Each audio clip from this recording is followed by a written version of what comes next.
Hello दोस्तों, कैसे हैं आप सब। एक बार फिर से स्वागत है आपका अपने यूट्यूब चैनल एनी एग्जाम में।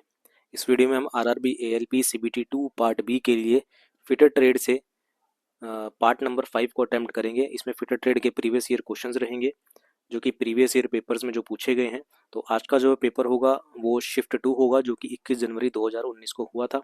तो पार्ट बी के लिए इंपॉर्टेंट है, फिटर ट्रेड से क्वेश्चंस हैं, तो एंड तक वीडियो को जरूर देखिएगा। और वीडियो पसंद आए तो इसे लाइक, शेयर और सीबीटी 2 की तैयारी के लिए चैनल को सब्सक्राइब जरूर कीजिएगा। तो फटाफट से आते हैं आज के पहले क्वेश्चन की ओर। तो पहला क्वेश्चन आपके पास स्क्रीन पर है। तो 25 क्वेश्चन तक हमने कर लिए थे, आज हम 26 से स्टार्ट कर रहे हैं। कहता है कि फिक्सचर का उपयोग डैश के लिए किया जाता है। तो फिक्सचर जो होता है उसका उपयोग किसके लिए किया जाता है? वर्क पीस को पकड़ने के लिए। ये क्वेश्चन पहले भी आ चुका है, तो ऑप्शन नंबर आपके पास हो जाएगा चौथा सही। अगला क्वेश्चन है आपके पास, कहता है कि स्पष्ट और महीन रेखाओं को खींचने के लिए किस अंकन माध्यम का उपयोग किया जाता है? तो स्पष्ट और महीन रेखाएं अगर आपको खींचनी है तो आप किस अंकन माध्यम का यूज करेंगे? तो आप करेंगे पर्शियन ब्लू ऑयल पेंट का। किसका? पर्शियन ब्लू ऑयल पेंट का आप यहाँ पर इस्तेमाल करेंगे। अगला है, कहता है कि बड़े बैच प्रोडक्शन के लिए किस ड्रिल का उपयोग किया जाता है? तो ड्रिल के बारे में पूछा गया है। तो बड़े बैच प्रोडक्शन के लिए आप कौन सी ड्रिल का इस्तेमाल करेंगे? तो गैंग ड्रिल मशीन का यहाँ पर इस्तेमाल किया जाएगा। अगला क्वेश्चन है, कहता है कि लेथ मशीन में टर्निंग ऑपरेशन द्वारा किस प्रकार के सरफेस का निर्माण किया जाता है? तो लेथ मशीन पे जो होती है, जो टर्निंग ऑपरेशन किया जाता है, उसमें किस प्रकार का सरफेस बनाया जाता है? तो सिलेंड्रिकल यानी कि बेलनाकार जो है वो सरफेस बनाया जाता है। अगला है, निम्न में से एक टूल रेस्ट के रूप में भी जाना जाता है। तो टूल रेस्ट, ये क्वेश्चन पहले भी आ चुका है। तो कंपाउंड रेस्ट को हम टूल रेस्ट भी कहते हैं। ऑप्शन नंबर आपके पास एक सही हो जाएगा।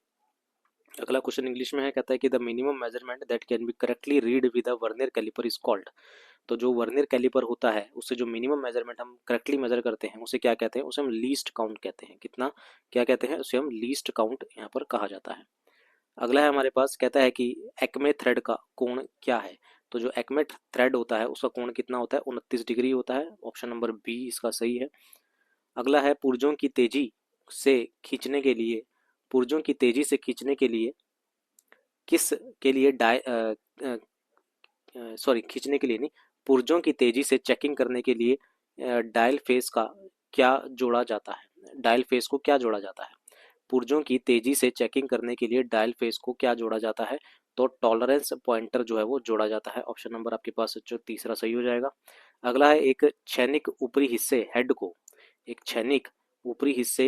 को डैश तक चैम्फर किया जाता है। तो जो छैनी का होता है, जो छैनी के बारे में बात हो रही है, तो छैनी के ऊपरी हिस्से, जो छैनी होती है उसका जो ऊपरी हिस्सा होता है यानी कि हेड होता है, उसे कितने डिग्री तक चैम्फर किया जाता है? तो 10 से 12 डिग्री तक जो है वो चैम्फर किया जाता है। ऑप्शन नंबर तीसरा सही हो जाएगा।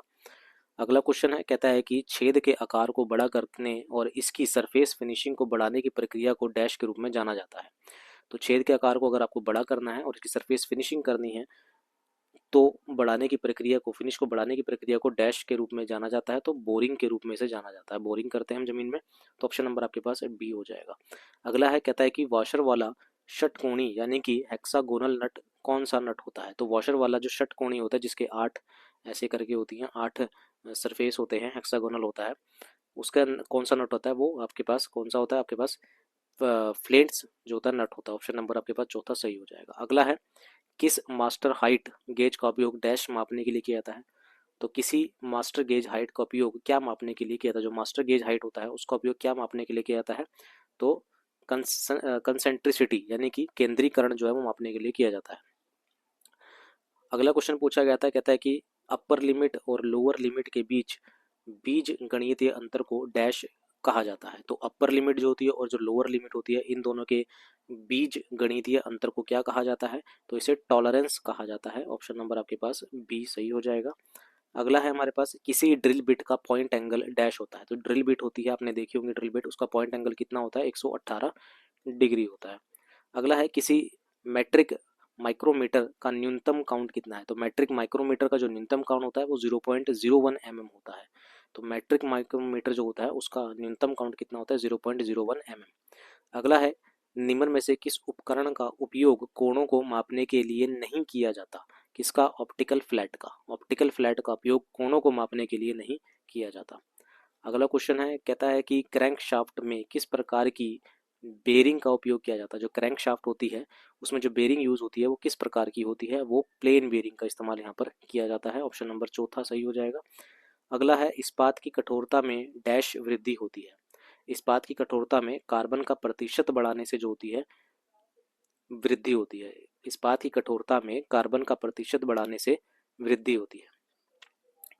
किसी धातु का गुण जिसके द्वारा उससे तार बना सकते हैं उसे डैश कहा जाता है। मतलब किसी चीज को पीट पीट के उसे तार बना दिया तो उसे क्या कहेंगे, उसे हम लचीलापन यानी कि डक्टिलिटी यहाँ पर बोला जाता है। अगला क्वेश्चन पूछा गया था, कहता है कि एक बाहरी माइक्रोमीटर में नकारात्मक त्रुटि सही रीडिंग डैश ली जा सकती है। यदि एक बाहरी माइक्रोमीटर में नकारात्मक त्रुटि है तो सही रीडिंग डैश ली जा सकती है वास्तविक रीडिंग में नकारात्मक त्रुटि जोड़कर। अगर आप कोई माइक्रोमीटर अगर खराब है, उसके अंदर कोई वो है त्रुटि है, तो उससे सही रीडिंग अगर आपको लेनी है तो आप क्या करेंगे, रीडिंग लेके उसके अंदर जो नकारात्मक त्रुटि है यानी कि नेगेटिव जो नंबर है त्रुटि है उसे हम आप जोड़ देंगे। अगला क्वेश्चन है टेपर टर्निंग के लिए लेथ मशीन का कौन सा हिस्सा काम आता है। तो टेपर टर्निंग के लिए क्रॉस स्लाइड जो होती है लेथ मशीन का क्रॉस स्लाइड हिस्सा काम आता है।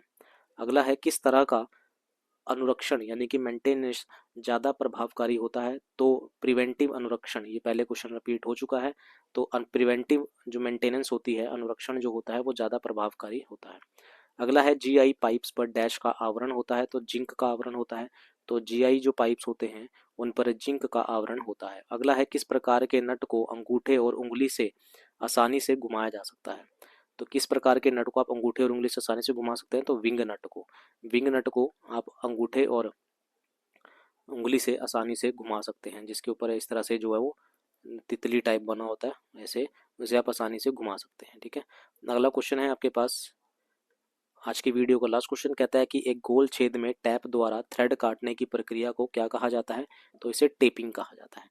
तो एक गोल छेद में टैप द्वारा थ्रेड काटने की प्रक्रिया को टेपिंग कहा जाता है। टेपिंग करते हैं हम, किसी गोल छेद है उसके अंदर आपको चूड़ियां अगर काटनी है, थ्रेड काटनी है, तो आप क्या करेंगे, टेपिंग करेंगे। ऑप्शन नंबर तीसरा इसका आंसर हो जाएगा। तो ये थे हमारे पास आज की वीडियो के 25 इंपॉर्टेंट क्वेश्चन जो कि आपके पास CBT 2 पार्ट बी के लिए फिटर ट्रेड के लिए इंपॉर्टेंट थे। उम्मीद है वीडियो पसंद आई होगी। सेशन को लाइक शेयर और सब्सक्राइब जरूर कीजिएगा। मिलते हैं अगली वीडियो में। अभी के लिए इतना ही। Thank you very much.